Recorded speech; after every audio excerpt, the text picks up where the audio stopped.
مدینہ طیبہ میں ایک ہستی رہتی تھی. ان کا مزاج تھا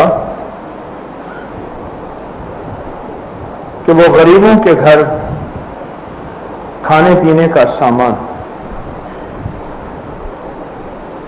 خود اپنے کندھوں پہ اٹھا کے لے جاتے تھے.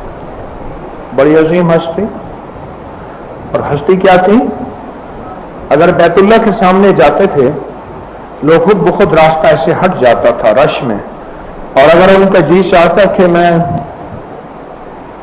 حجر اسود کو بوسہ دوں تو چونکہ حجر اسود کی طرف رش بہت زیادہ ہوتا ہے اور ہر شخص کی چاہت ہے میں حجر اسود کو بوسہ دوں تو لوگ خود بخود ہٹ جاتے تھے. بادشاہ حیران ہوتے تھے تو ہم تو جسموں کے بادشاہ ہیں, یہ کوئی دلوں کے بادشاہ ہیں. وہ کون ہستی تھی کہ جنہوں نے 100 سے زیادہ غریبوں کے گھر میں ماہانہ کھانے پینے کا سامان راشن لگایا ہوا تھا, 100 سے زیادہ لوگوں کو. اور جس دن ان کا وصال ہوا لوگوں کو عجب انکشاف ہوا, ان کے کندھے اور پیٹھ سیاہ ہو چکی تھی سامان اٹھا اٹھا اٹھا کر. ان کی اکثر کرتا قمیض کندھے اور کمر سے پھٹ جایا کرتی تھی, اس پہ کئی بار تیمد لگتے تھے. وہ کون تھے جو روزانہ 300 رکعت نماز نفل بھی پڑھتے تھے اور اللہ کی محبت میں خرچ بھی کرتے تھے؟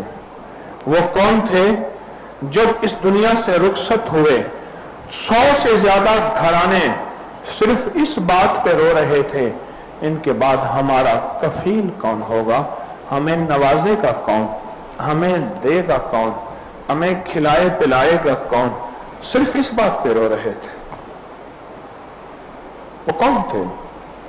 وہ کون تھے جن کی زندگی میں دعاؤں کے لیے اگر ہاتھ اٹھتے تھے تو پھر ایسے جامد اور ساکت ہوتے تھے, 4-4, 5-5, 3-3 گھنٹے ہاتھ اور اللہ کے سامنے جاری ہوتی تھی؟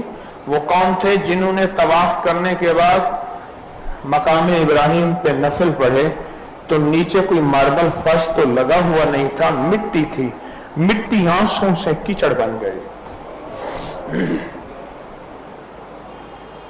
وہ کون تھے جنہوں نے احرام باندھا حج کا اور لبیک پڑھا اور اگلا لفظ نہ بول سکے؟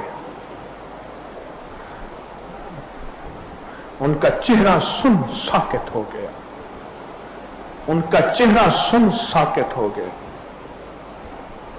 سن اور ساکت اور سفید اور پیلا ہو گیا اور فرمانے لگے کس رب کے پاس حاضری ہے نہ معلوم میری لبیک قبول ہو یا میرے منہ پہ مار دی جائے. وہ کون سے کہ تکبیر اولیٰ جب ہوتی تھی بعض اوقات اللہ اکبر سے شروع ہونے سے پہلے ہی زمین پہ گر پڑتے تھے, لوگ سہارا دے کے اٹھاتے تھے حالانکہ بیمار نہیں تھے. فرماتے تھے شیخ کیا ہوا, حضرت کیا ہوا, حضور کیا ہوا؟ فرماتے تھے اللہ کے ہاں حاضری ہے, نماز میں پتہ نہیں قبول ہو یا نہ ہو, اس ڈر کی وجہ سے جسم کے اندر سے جان نکل گئی ہے. وہ کون تھے جن کی جیب ہمیشہ بھری ہوتی تھی لیکن جب واپس آتے تھے ہمیشہ خالی ہوتی تھی اور گھر والے پوچھتے تھے کہ آپ کی جیب میں تو اتنے مال درہم دینار تھے, سونے اور چاندی کے سکے تھے, اب کہاں گئے؟ فرماتے تھے غریب کو دیکھ کے مجھے حیا آتی ہے کہ میری جیب میں پیسے ہوں, سب خالی کر بیٹھتا ہوں. اور گھر والوں پہ کئی کے دن فاقے گزرتے تھے. وہ کون تھے؟ یہ ایک ہی شخصیت کی بات کر رہا ہوں, ایک ہی عظمت کی بات کر رہا ہوں, ایک ہی ہستی کی بات کر رہا ہوں. وہ کون تھے جنہوں نے زندگی میں صرف اور صرف فقر کو اپنا ساتھی بنایا اور رات ان کے مسلح کی پیٹھ پر ہوتی تھی, دن ان کی گھوڑے کی پیٹھ پر ہوتی تھی اور گھوڑے کی پیٹھ پر پھر کے لوگوں کو اللہ اللہ اللہ سکھاتے تھے. وہ ہستی تھی امام زین العابدین رضوان اللہ سلام اللہ تعالی علیہم اجمعین. وہ ہستی تھی یہ وہ ہستی تھی